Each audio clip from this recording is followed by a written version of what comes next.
अस्सलाम वालेकुम दोस्तों, मैं हूं आसिफ अली और आप देख रहे हैं आसिफ अली टीवी।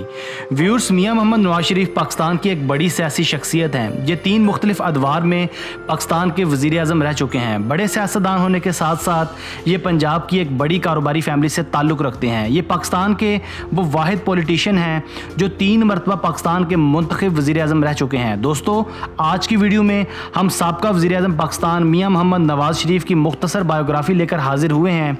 मगर वीडियो शुरू करने से पहले यहाँ एक बात काबिल गौर है कि ये वीडियो एक मुकम्मल गैर सियासी वीडियो है, इसलिए इस वीडियो में सिर्फ और सिर्फ हम नवाज शरीफ की लाइफ स्टोरी और तारीख डिस्कस करेंगे। चुनांचे सब व्यूअर्स से इल्तमास है कि इस वीडियो को गैर सियासी होकर देखें और हम भी कोशिश करेंगे कि जितना मुमकिन हो सके उतना गैर सियासी रहते हुए मौसूफ के मुतल्लिक चंद दिलचस्प हकायक आपकी खिदमत में पेश कर सके। हमारे साथ रहिएगा। व्यूअर्स, मियां मोहम्मद नवाज शरीफ 25 दिसंबर 1949 को लाहौर में पैदा हुए।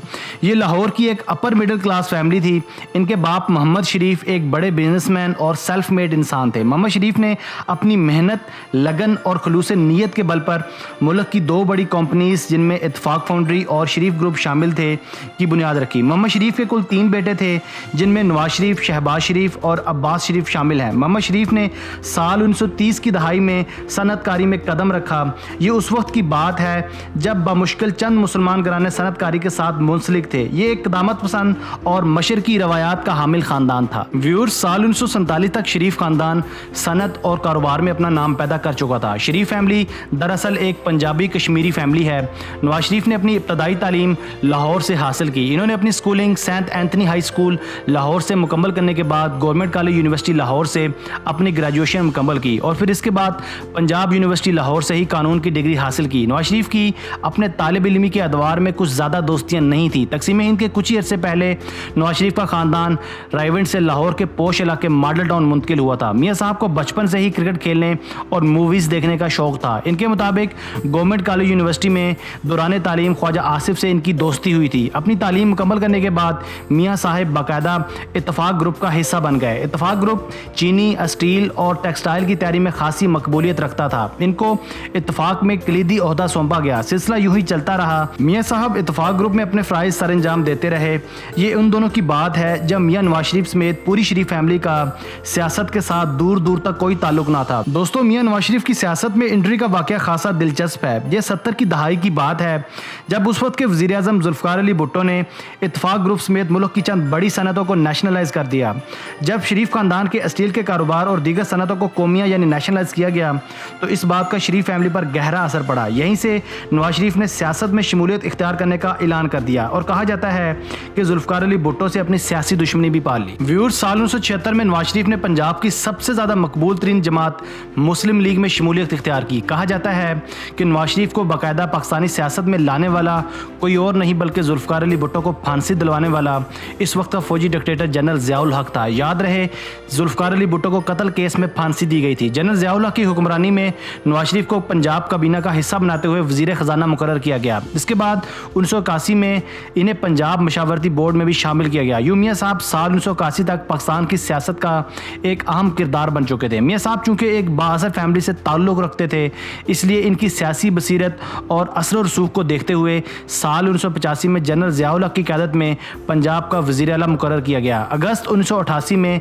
जनरल ज़िया-उल हक का प्लान क्रैश में अचानक मौत के बाद पाकिस्तान मुस्लिम लीग भी क्रैश कर गई और 2 दड़ों में तकसीम हो गई। यूँ पाकिस्तान मुस्लिम लीग की सरबराही नवाज शरीफ को मिल गई और यही पार्टी बाद में पाकिस्तान मुस्लिम लीग नून कहलाई। दोस्तों, उस दौर के चंद नामवर साफ़ियों के मुताबिक जिनमें जाहिद हुसैन का नाम भी काबिल जिक्र है, नवाज शरीफ फौजी एस्टेब्लिशमेंट की पैदावार थे। बकौल इनके जनरल ज़िया-उल हक नवाज शरीफ को तेज़ी से मकबूल होती मोहतरमा बेनज़ीर भुट्टो के खिलाफ मुस्तहकम करना चाहते थे। इसी मकसद के लिए जनरल साहब ने मियां नवाज शरीफ को पाकिस्तान के सबसे ज़्यादा आबादी वाले और ताकतवर सूबे पंजाब का वज़ीर आला बनाया और यूँ मियां साहब इस वक्त की ब्यूरोक्रेसी और एस्टेब्लिशमेंट की मदद से एक बड़े इंडस्ट्रियलिस्ट से बड़े सियासतदान बनकर उभरे। दोस्तों, 1991 में मियां साहब IGI के सरबराह की हैसियत से पहली बार पाकिस्तान के वज़ीर आज़म बने और जल्द ही उस वक्त के सदर पाकिस्तान गुलाम इसहाक खान से इनके सियासी इख्तलाफात का आगाज़ हुआ क्योंकि नवाज शरीफ सदर पाकिस्तान को मुकम्मल बेख्तियार करना चाहते थे, मगर नतीजा इसके बरअक्स निकला। 1993 में मियां साहब और सदर गुलाम इसहाक खान को अपने ओहदों से इस्तीफ़ा देना पड़ा। दोस्तों, नवाज शरीफ के बतौर वज़ीर आज़म दूसरे दौर का आगाज़ साल 1997 में तब हुआ जब आम इंतखाबात में पाकिस्तान मुस्लिम लीग नून ने نے 2/3 کی بھاری اکثریت کے ساتھ کامیابی حاصل کی۔ اپنی دوسری مدت کے دوران بھی میاں صاحب کا عدلیہ کے ساتھ کشیدگی کا سلسلہ بدستور جاری رہا۔ اسی دوران میاں صاحب نے اس وقت کے صدر پاکستان فاروق لغاری کو استعفیٰ دینے پر مجبور کر دیا، جبکہ چیف جسٹس سجاد علی شاہ کو معزول کر دیا۔ ویورز، نواز شریف صاحب کے دوسرے دور حکومت میں سب سے بڑا کارنامہ ایٹمی تجربات تھا۔ انہیں امریکہ سمیت پوری دنیا سے سخت دباؤ کا سامنا تھا، جبکہ امریکہ سے سخت معاشی پابندیوں کا بھی خطرہ لاحق تھا، مگر میاں صاحب نے سب پابندیوں کو خطرات کو بالائے طاق رکھتے ہوئے 28 مئی 1998 کو پہلا جبکہ 30 مئی کو دوسرا تجربہ کر کے ہندوستان سمیت پوری دنیا کے در و دیوار کو ہلا کے رکھ دیا۔ یوں پاکستان اسلامی ممالک کی پہلی اور دنیا کی ایک بڑی ایٹمی طاقت بن کر ابھرا۔ ویور، سال 1999 میں پرائم منسٹر نواز شریف کے فوج کے ساتھ ایک مرتبہ پھر سے تعلقات اس وقت خراب ہو گئے جب میاں صاحب کا کہنا تھا کہ انہیں طے شدہ حملوں سے آگاہ نہیں کیا گیا، اور اس وقت کے آرمی چیف جنرل مشرف نے تمام فیصلے خود اکیلے کیے، اور مسئلہ کارگل پر نواز شریف کی پالیسی نے ان کے تعلقات آرمی، نیوی اور ایئر فورس تینوں کے ساتھ کشیدہ کر دیے۔ صورتحال مزید گمبھیر تب ہوئی جب chief of army staff general Musharraf ایک غیر ملکی دورے پر تھے۔ میاں صاحب نے chairman of the joint chiefs اور چیف آف آرمی سٹاف کو عہدے سے ہٹانے کی کوشش کی۔ بغاوت کے ڈر سے جنرل پرویز مشرف کے طیارے کو کراچی ایئرپورٹ پر لینڈنگ سے روکنے کی کوشش کی گئی، تاہم جنرل پرویز مشرف کے نواب شاہ ایئرپورٹ پر لینڈ کرنے کے بعد انہوں نے اعلیٰ جنرلز کو ملک سنبھالنے کا حکم دیتے ہوئے نواز شریف کو گرفتار کرنے کا حکم دیا۔ یوں ملک کو ایک مرتبہ پھر مارشل لا کی کھائی میں دھکیل دیا گیا۔ ویورز، یہاں سے نواز شریف صاحب کے ستارے گردش میں آ گئے جب ملٹری کورٹ نے ان کے خلاف بغاوت، اغوا، اقدام قتل، ہائی جیکنگ، دہشت گردی اور کرپشن کے سنگین الزامات لگا کر عمر قید کی سزا سنا دی، مگر سعودی گورنمنٹ کے شریف خاندان کے ساتھ اچھے تعلقات کی وجہ سے 10 سال کی جلاوطنی اختیار کر کے سعودی عرب چلے گئے۔ یوں اگلے 8-9 سال سعودی عرب میں گزارنے کے بعد 2007 میں سپریم کورٹ آف پاکستان نے حکم دیا کہ میاں صاحب پاکستان آنے کے لیے آزاد ہیں۔ اگلے ماہ میاں صاحب خود ساختہ جلاوطنی کاٹ کر اسلام آباد پہنچے، مگر ان کا طیارہ اسلام آباد ایئرپورٹ پر اترنے نہیں دیا گیا اور واپس جدہ ڈیپورٹ کر دیا گیا، جس کے بعد میاں صاحب اسی سال نومبر میں دوبارہ پاکستان پہنچنے میں کامیاب ہوئے۔ دوستو، 2008 سے 2013 کے درمیان نواز شریف کی پاکستان مسلم لیگ نون نے پیپلز پارٹی کے ساتھ مل کر اتحادی حکومت قائم کی۔ اگست 2008 میں اتحادی حکومت نے مشرف کے احتساب کا فیصلہ کیا، جس کی وجہ سے انہوں نے استعفیٰ دے دیا۔ اسی سال مسلم لیگ نون اور پیپلز پارٹی کے درمیان ججز کی بحالی سے پیپلز پارٹی کے انکار پر یہ اتحاد بکھر گیا۔ سپریم کورٹ آف پاکستان نے نواز شریف اور شہباز شریف کو فروری 2009 میں عوامی عہدے کے لیے نااہل قرار دے دیا۔ نواز شریف کو اپنے گھر پر نظر بند کرنے کی زرداری کی کوششوں کے بعد اگلے ماہ نواز شریف نے لانگ مارچ شروع کیا تاکہ برطرف ججز کو